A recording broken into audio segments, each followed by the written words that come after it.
बिस्मिल्लाहिर्रहमानिर्रहीम। पिछली वीडियो में मैंने बात की थी कि लिटरेरी क्रिटिसिज्म जो है या लिटरेरी थीरीज जो है, क्रिटिसिज्म कैसे करते हैं और लिटरेरी थीरीज जो है वो क्या क्या है। तो इसमें कुछ अप्रोचेज है जिसको आप लिटरेरी थीरीज कह सकते हैं कि कौन कौन से फॉर्म में हम क्रिटिसिज्म जब करते हैं तो कौन कौन सी थीरीज हम किसी लिटरेरी पीस पे अप्लाई कर सकते हैं। इसको हम ज़्यादा डिटेल से नहीं पढ़ेंगे क्योंकि सब थीरीज को मैं पिछली वीडियोस में डिटेल से पढ़ा चुका हूँ। सिर्फ एक ब्रीफ बात इस पे करेंगे। तो सबसे पहले जो थीरी है वो फॉर्मलिस्ट क्रिटिसिज्म है या फॉर्मलिस्ट थीरी है, और ये एक unique form of human knowledge है that needs to be examined on its own term या ऑन इट्स ओन टर्म्स। मतलब कि जो भी फॉर्मलिस्ट है रशियन वगैरह वो ये कहते हैं कि जब भी आप किसी चीज़ की क्रिटिसिज्म करते हैं या एनालिसिस करते हैं डीप, तो वो सारे कंपोनेंट्स उसके अंदर मौजूद होते हैं। आपको बाहर जाने की ज़रूरत नहीं है। जितने भी वर्ड्स है, नॉलेज वगैरह है, जितने भी पॉइंट्स है, टर्म्स एंड कंडीशंस है, वो एक लिटरेरी पीस के अंदर मौजूद होते हैं।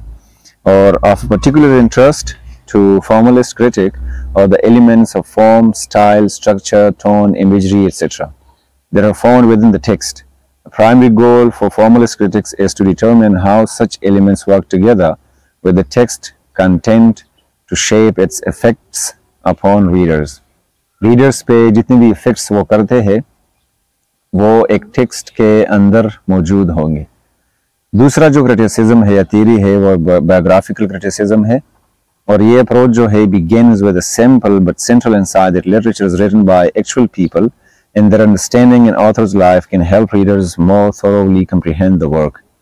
आप अगर किसी आम राइटर के बुक वगैरह को या बायोग्राफी को या ऑटोबायोग्राफी को पढ़ेंगे तो वो आपको ऑथेंटिक नहीं लगेगा, एक आम राइटर। लेकिन अगर आप एक ख़ास राइटर, जिसको हम ख़ास कहते हैं, वो इसलिए कहते हैं कि वो बहुत ज़्यादा एक्सप्लोर किया गया होगा, बहुत सारे लोग उसे जानते होंगे, उसके बारे में बात कर चुके होंगे, उसके फैमिली के बारे में जानते होंगे, सोशल जितनी भी सराउंडिंग्स है उसके, उन सब पार्ट्स को वो जानते होंगे, तो हम उसकी बायोग्राफी में जाते हैं। It focuses on explicating the literary work by using the insight provided by knowledge of the author's life. The graphical data should amplify the meaning of the text, not drown it out with irrelevant material. उसमें कोई irrelevant material ना हो, इसलिए हम उसके biography वगैरह को पढ़ते हैं। तीसरा जो क्रिटिसिज्म है वो हिस्टोरिकल क्रिटिसिज्म है।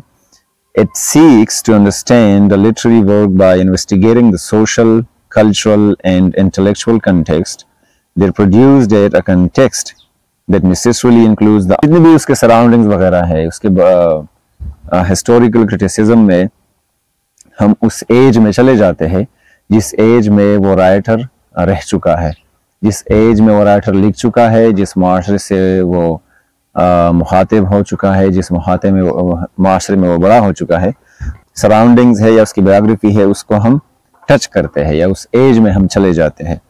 चौथा जो क्रिटिसिज्म है वो जेंडर क्रिटिसिज्म है, और ये examines how sexual identity influences the creation and reception of literary works.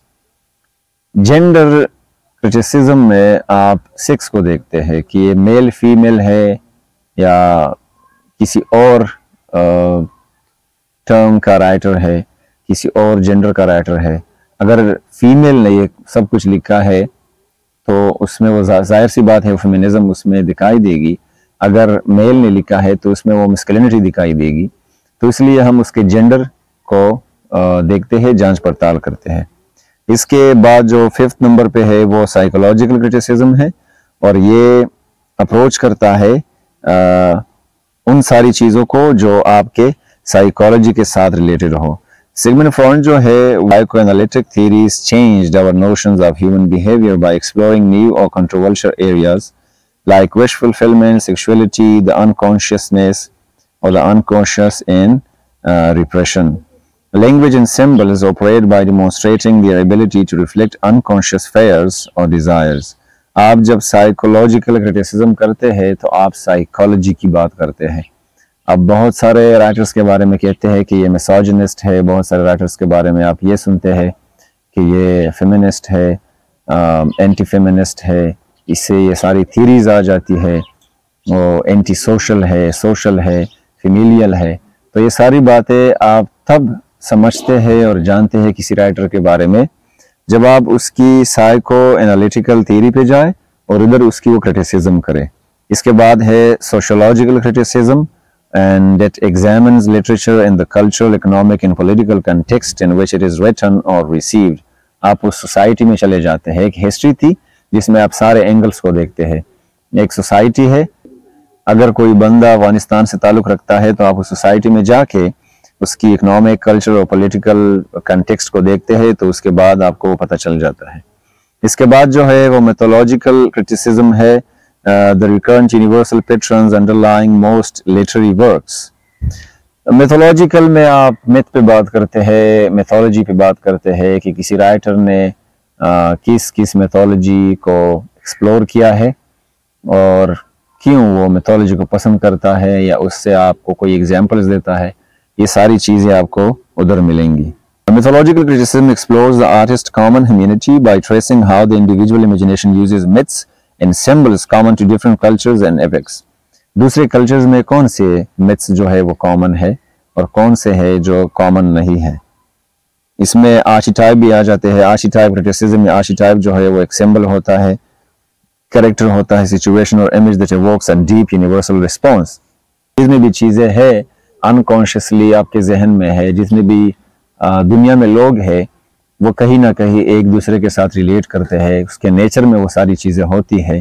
तो मैथोलॉजी भी अगर आप पढ़ते हैं तो वो सारी बातें किसी क्रिश्चियन के जहन में भी होंगे, किसी जीव के जहन में भी होंगे, हिंदू, मुस्लिम, जिस भी कम्युनिटी से वो ताल्लुक़ रखता है और जिस भी रिलीजन से वो ताल्लुक़ रखता है, दुनिया के एक सर से और दूसरे सर से भी वो ताल्लुक़ रखते हो तो कहीं ना कहीं उन दोनों में अटैचमेंट होगी।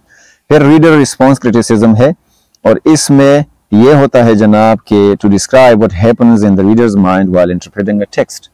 मेरे जहन में क्या चल रहा है जब मैं कोई चीज़ पढ़ रहा हूँ। ऑथर ने जो लिखा है, जो उसका मकसद था, वो साइड पे रखते हैं, उसमें हम इंटरेस्टेड है ही नहीं। जो मैं सोच रहा हूँ, जो मतलब मैं अखज़ कर रहा हूँ, that's important. Reader response criticism then emphasizes how religious, cultural and social values affect readings। It also overlaps with gender criticism and exploring how men and women read the same text with different assumptions। इसमें यह भी होता है कि आप gender में चले जाते हैं। अगर फीमेल एक ड्रामे को या किसी फिल्म को या किसी नॉवल वगैरह को पढ़ती है तो वो उससे अपना एक मतलब लेगी, अगर मेल करता है तो वो उससे अपना एक मतलब लेगा। फिर डिकंस्ट्रक्शनिस्ट क्रिटिसिज्म है, जिसे हम डिकंस्ट्रक्शन थ्योरी कहते हैं। तो जनाब वो कहते हैं कि आप लैंग्वेज जो है वो बताता कुछ और है, उसमें होता कुछ और है। सिंबल्स वगैरह को हम देखते हैं।